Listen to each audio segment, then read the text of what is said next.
પૂજનીય ગુરુ પરમાત્મા સહવર્તી સમતો સેવાભાવી સતી રત્નું અને પ્રવચન કહો તો પ્રવચન અને વાંચણી કહો તો વાંચણી પ્રેમી આત્મીય બંધુઓ અને બહેનો. તો પહેલા નંબરની અંદર અહીંયા આવવાના સમય પહેલા ગુરુદેવ કેમ છો, ગુરુદેવ કેમ છો, ગુરુદેવ કેમ છો, તો કેવું હોય તો કહી શકાય છે. સિંહ સદા માટેનો સિંહનો સિંહ જ રહેતો હોય છે. સિંહ બાલ્ય અવસ્થામાં હોય, કુમાર અવસ્થામાં હોય, યૌવન અવસ્થામાં હોય કે વૃદ્ધાવસ્થામાં હોય, પરંતુ બાકર બચ્ચા લાખ લાખે બિચારા છે અને સિંહણ બચ્ચો એક હજારો છે. એમાંય મને સંસારનો થોડો અનુભવ છે. જ્યાં નોકરી કરતું ત્યારે એવા બંધુઓની સંગતમાં કે આપણને ખ્યાલ જ ન પડી કે આ ભગત ડાયો છે કે ગાંડો છે, સવડો છે કે અવળો છે. અફીણનો કેફ ચડાવીને, અફીણની ગોળી મોઢામાં મૂકીને એ બોલ્યા જ કરીએ, બોલ્યા જ કરીએ, બોલ્યા જ કરી. મેં કીધું આટલું બધું સુંદર અને સુવ્યવસ્થિત આ ભગત સારું બોલી શકે છે, સારું બોલી શકે છે, સારું બોલી શકે છે. પાછળથી ખબર પડી કે મેં કીધું સ્ટેજ ઉપર આવ્યા પછી આટલું બધું સુંદર મજાનું વક્તવ્ય આપી શકે છે, આની પાછળનું કારણ શું છે, કારણ શું છે, કારણ શું છે. તો જઈને ભગતને જ પૂછ્યું કે ભગત કીધું આપણે વર્ષોથી ભેગા છીએ, તમારું તન શું છે હું જાણું છું, તમારું મન શું છે એ જાણું છું, તમારા વિચારવાણીને વર્તન કયા પ્રકારના છે મને ખબર છે, એમાં મારે પૂછવાનું નથી. છતાં તમે જ્યારે સ્ટેજ ઉપર આવો છો અને એક ધારા તમારું વક્તવ્ય સદા માટે એક ધારું હોય છે કે આની પાછળનું કીધું કારણ શું છે, કારણ શું છે, કારણ શું છે. જવાબ કીધું તમારે જ દેવો પડશે, મારે અન્યનો જવાબ જોઈતો નથી. તો એ ભગતે ખુલ્લા મને કહ્યું હતું કે ગુરુદેવ, જ્યારે જ્યારે અમારે સ્ટેજ ઉપર આવવાનું બનતું હોય, અમારા તનની સ્થિતિ જે હોય તે, અમારા મનની સ્થિતિ જે હોય તે, અમારા ધનની સ્થિતિ જે હોય તે, પરંતુ જ્યારે જ્યારે સ્ટેજ ઉપર આવવાનું બનતું હોય છે ત્યારે ત્યારે અફીણની ગોળી લઈને આવું છું. સમજી ગયા છો? તો મારે વાત એ કરવી છે. વ્યવહારી ઉમા એસા એવમ ધમ્ય વિયાણ હો. આગમકારો લખે છે કે જેમ સંસારી જે વક્તા છે એ બાય કેફ ચડાવીને આવે છે તો વક્તવ્ય એનું ટનાટન ટનાટન ટનાટન, પછી અંદરની સ્થિતિ જે હોય તે હોય છે. તો હું કહી શકું છું આ જીવાતમાં જ્યારે 22 વર્ષની ઉંમરમાં હતું ત્યારથી તનનો શિયાળ છે, તનનો શિયાળ છે, તનનો શિયાળ છે. પરંતુ રામાદાદાની કૃપાએ અને અનેકાનેક સંતોના આશીર્વાદના માધ્યમે ચેતનથી સિંહ સમાન, ચેતનથી સિંહ સમાન, ચેતનથી સિંહ સમાન છે. એની પાછળનું કારણ જ્યારે જ્યારે વક્તવ્ય આપવાનો સમય આવે છે એ જ સમયે જોજો ભાઈ, ફલાણા દારૂ કરતાં ફલાણો દારૂ સારો છે, ફલાણા દારૂ કરતાં ફલાણો દારૂ ઓર ચડિયાતો છે, અને એના કરતાં પાછું અફીણ ઓર ચડિયાતું છે. તો વિતરાગીનો નશો જે છે ને એનાથી કોઈ વિશેષ ચડિયાતું જગતમાં નથી. સમજી ગયા છે? આ વિતરાગીના નશા પાસે તને પાણી ભરે, મને પાણી ભરે, વિચારવાણી વર્તન ક્યારે અટકે જ નહીં, અટકે જ નહીં, અટકે જ નહીં. પરંતુ એ નશો એમને બધાને ચડે છે ન માનો. એની પાછળ પ્રાણ પૂરવા પડે છે, પ્રાણ પૂરવા પડે છે, પ્રાણ પૂરવા પડે છે. તનના પ્રાણી પૂરવા પડે છે, મનના પ્રાણી પૂરવા પડે છે. જો 10 પ્રાણ કયા છે ભાઈ, 5 ઇન્દ્રિયના 5 પ્રાણ. તો મારે એ કહેવું છે આત્માના સર્વ પ્રદેશો એમાં રેડવા પડે છે. તો વ્યક્તિને લાગે કે પથારીમાં હતા ત્યારે શિયાળ સ્વરૂપ હતા અને સ્ટેજ ઉપર આવ્યા ત્યારે સિંહ સ્વરૂપ, સિંહ સ્વરૂપ, સિંહ સ્વરૂપ. ત્યારે બીજા નંબરમાં હવે જોજો, આ સ્ટેજ ઉપર આવ્યા પછી જે ગાણા ગાવાના છે એ ગાણા તનના ગાવાના છે, મનના ગાવાના છે, ધનના ગાવાના છે, આ પરિવારના ગાવાના છે, ભક્તોના ગાણા ગાવાના છે? ના, ચેતન આત્મઘન આત્માના ગાણા, આત્માના ગાણા, આત્માના ગાણા ગાવાના છે. નન્નથ એરી સંભૂતમ, જીન દર્શનકારોએ જે ચેતનનું સ્વરૂપ સમજાવ્યું છે એનાથી ચર્યાતું કોઈ સ્વરૂપ નથી, સ્વરૂપ નથી, સ્વરૂપ નથી. સમજી ગયા છો? તો અહીંયા જે નશો ચડતો હોય ને, એ નશો હોય ને તો આત્માના શુદ્ધ સ્વભાવનો નશો છે. અને આપણે માનવનો ભવ સફળ કરવો છે તો આ નશો બધાએ ચડાવવો જરૂરી છે, જરૂરી છે, જરૂરી છે. પરંતુ આ નશો બધાને ન ચડે. એના પહેલા આ નશો ચડાવતા પહેલા ગુરુગમ કેળવવી પડે, ગુરુગમ કેળવવી પડે, ગુરુગમ કેળવવી પડે.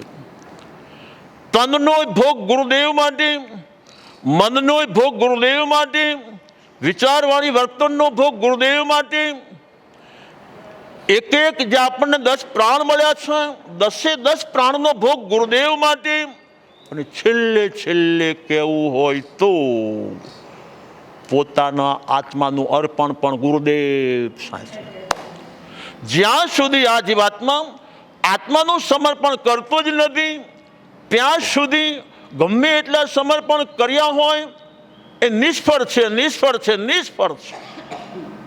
વર્તુ ચરણાધીન, આદે હાદે આજથી વર્તુ ચરણાધીન આવે છે ભાઈ. તો આપણે કરી આવી છે અજ્ઞાન અપ્રતીતિ ભવમાં ભમાવે,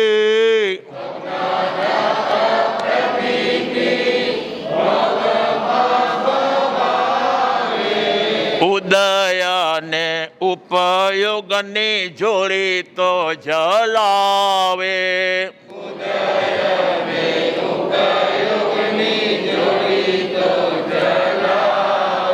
જોજો, ઉપયોગી ઉપયોગ છે, ઉદય એ ઉદય છે, ઉપયોગ ઉદયથી ભિન્ન છે અને ઉદય પણ ઉપયોગથી ભિન્ન ભિન્ન ને ભિન્ન છે.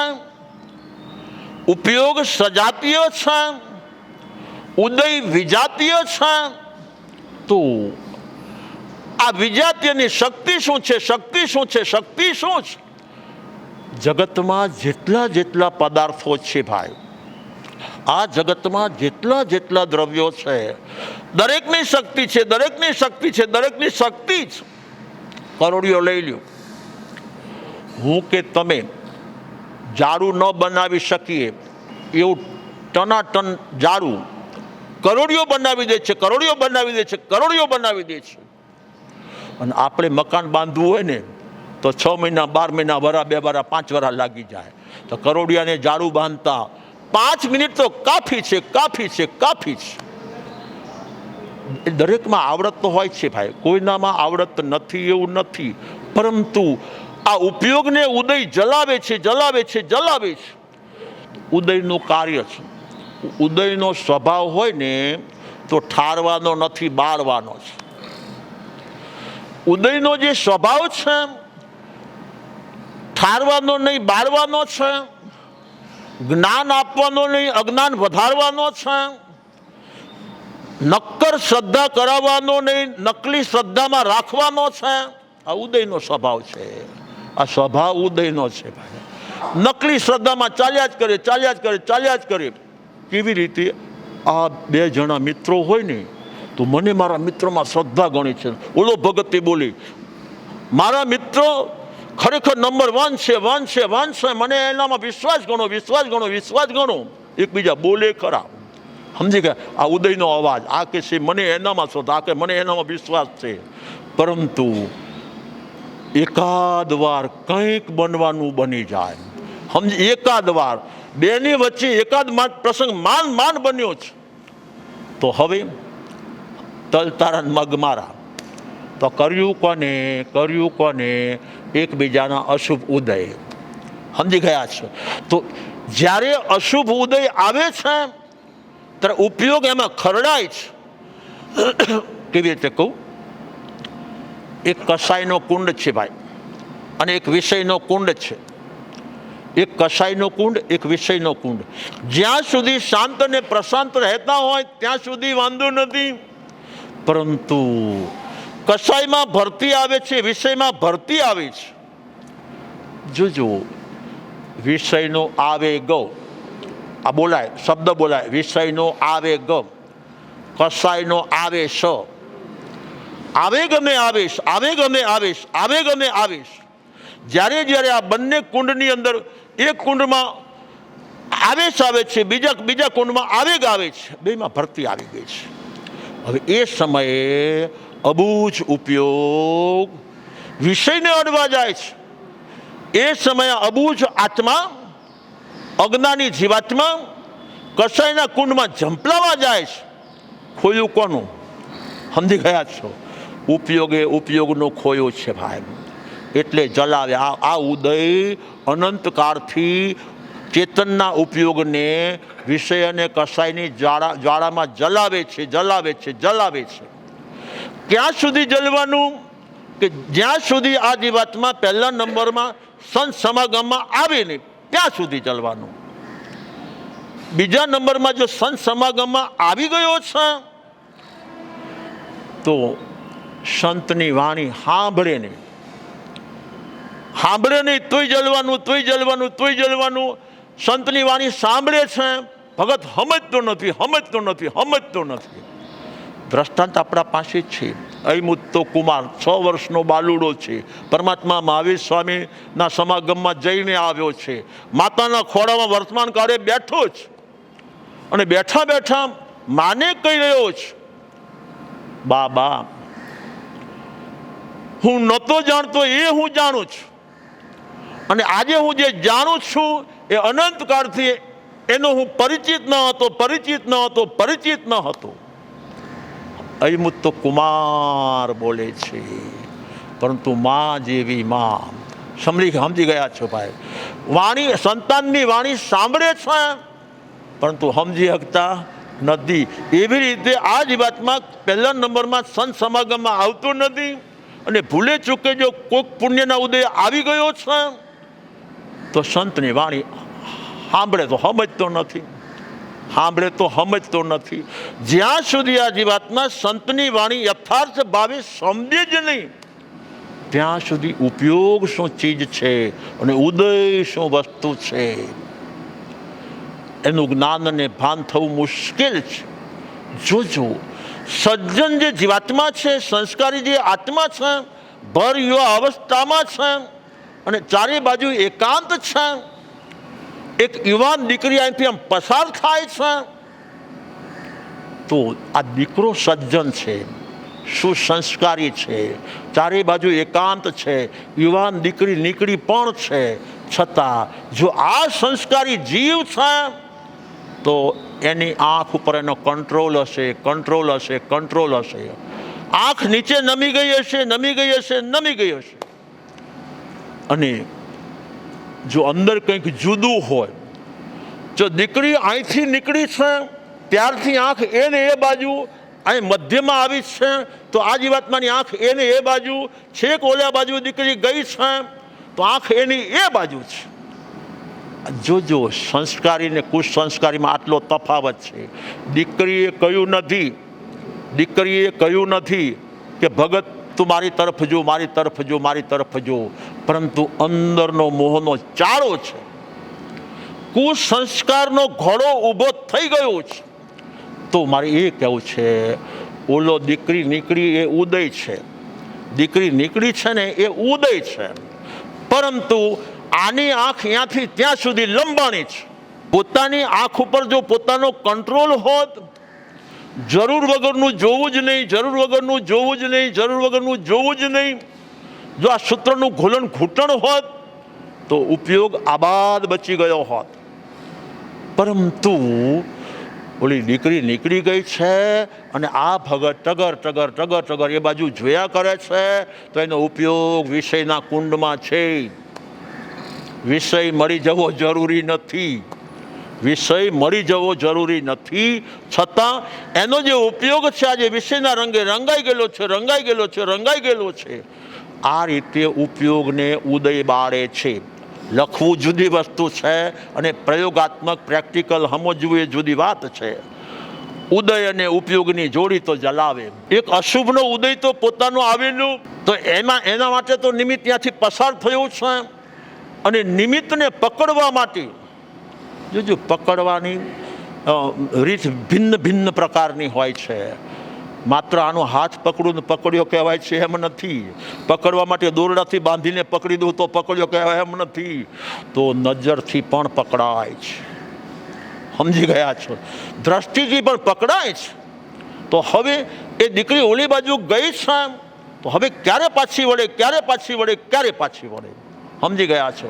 હવે ઘોલણ ઘૂંટણ શાનું ચાલવાનું? તો મારે એ કહેવું છે એ સતત ઉપયોગને જલાવે છે, જલાવે છે, જલાવે છે. અને સામેલી દીકરી પાછી આવવી જરૂરી નથી અને આને મળી જવી જરૂરી નથી, છતાં પણ આ જીવાત્મા પોતાના ઉપયોગને આ રીતે વિષયમાં ને વિષયમાં, વિષયમાં ને વિષયમાં, વિષયમાં ને વિષયમાં, તો જેમ વિષયમાં એવી રીતે કસાયમાં ને કસાયમાં, કસાયમાં ને કસાયમાં, કસાયમાં ને કસાયમાં. શું કામ? એની પાછળનું કારણ આ ભગત એકવાર આ જીવાત્માને કડવું કહી ગયો છે. આ ભગત એકવાર આ આત્માને કડવું કહી ગયો છે.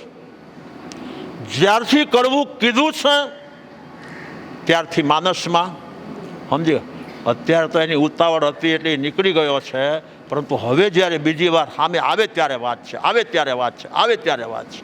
હવે સવારે આવશે કે બપોરે આવશે, સાંજે આવશે કે રાતે આવશે, ક્યારે આવશે ને ક્યારે આવશે, ક્યારે આવશે ને ક્યારે આવશે. આવે એટલે કીધા વગર રહું જ નહીં, કીધા વગર રહું જ નહીં, કીધા વગર રહું જ નહીં. સમજી ગયા? ઘૂરી ચડી છે ને, ઘૂરી ચડી છે. સમજી? તો ઉપયોગ શેમાં છે ભાઈ?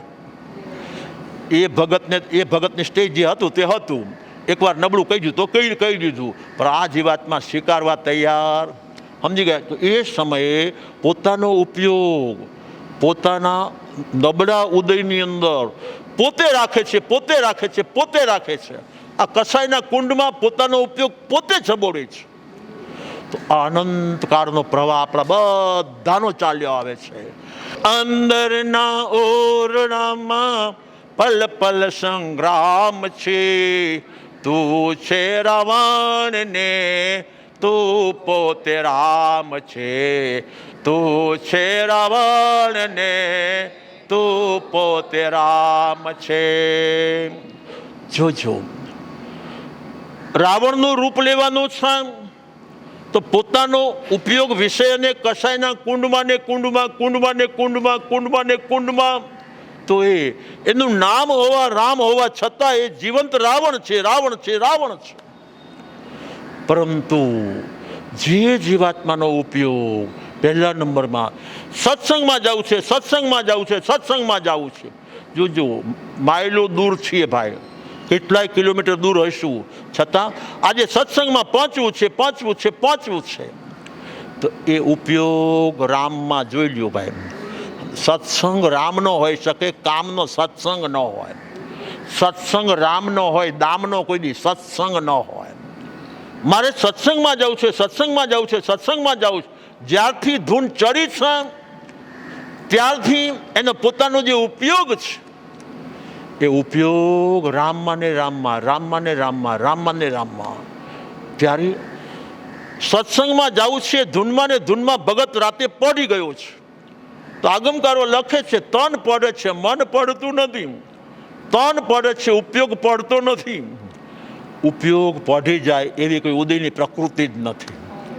જે પ્રકૃતિ જે છે એ તન આશ્રિત છે બધી. શું આશ્રિતની જે પ્રકૃતિ હોય, નિદાન, નિદાન, નિદાન, પ્રતલાની બધું બોલો છો ને, તો એ બધી તન આશ્રિત છે. મન ક્યારેય સૂતું નથી. જો મન ક્યારેય સૂતું ન હોય તો ઉપયોગ કેમ સૂઈ શકે? તો આખી રાત એનું ઘોલણ ઘૂંટણ, સત્સંગ, સત્સંગ, સત્સંગ, સત્સંગ, સત્સંગ, સત્સંગ. પાછો જ્યાં અડધી રાતે ઉઠે જ, હાય હાય સમય થઈ ગયો, આજે મોડું થયું, ના ના હજી તો 1:30 જ વાગ્યો છે. સમજી ગયા છે? તો સત્સંગ ને સત્સંગ, ઘોલણ ઘૂંટણ કોનું ભાઈ? જોજો. ત્યારે હવે એમ કરતાં કરતાં છેક જીવાતમાં સત્સંગમાં પહોંચી જાય છે. તો આખી રાત જેનું ઘોલણ ઘૂંટણ થયું છે એ જીવાતમાં અહીં સાંભળશે, તનથી નહીં મનથી સાંભળશે, ઉપરથી નહીં ઊંડાણથી સાંભળશે, કાનથી નહીં કાળજાથી સાંભળશે, અને છેવટે કહેવું હોય તો આત્માના પ્રદેશોથી સાંભળશે, એની રુચિપૂર્વક સાંભળશે. રુચિ એવી રમણતા, રુચિ એવી રમણતા, રુચિ એવી રમણતા જ. તો મારે એ કહેવું છે કે ઉપયોગ શેમાં છે? નથી દામમાં, નથી કામમાં, ઉપયોગ છે રામમાં. ઉપયોગ ત્રણ જગ્યાએ જ રહેશે, કાં તો દામમાં રહે, કાં તો કામમાં રહે, નહીં તો રામમાં રહે. તો આ ઉપયોગ જોજો, શુભમાં ને શુભમાં, શુભમાં ને શુભમાં, શુદ્ધના લક્ષ્ય શુભમાં ને શુભમાં છે. તો આગમકારું આ ઉપયોગને વખાણે છે, વખાણે છે, વખાણે છે. શું કામ? દામ અને કામમાં ખરડાયો નહીં માટે વખાણે છે.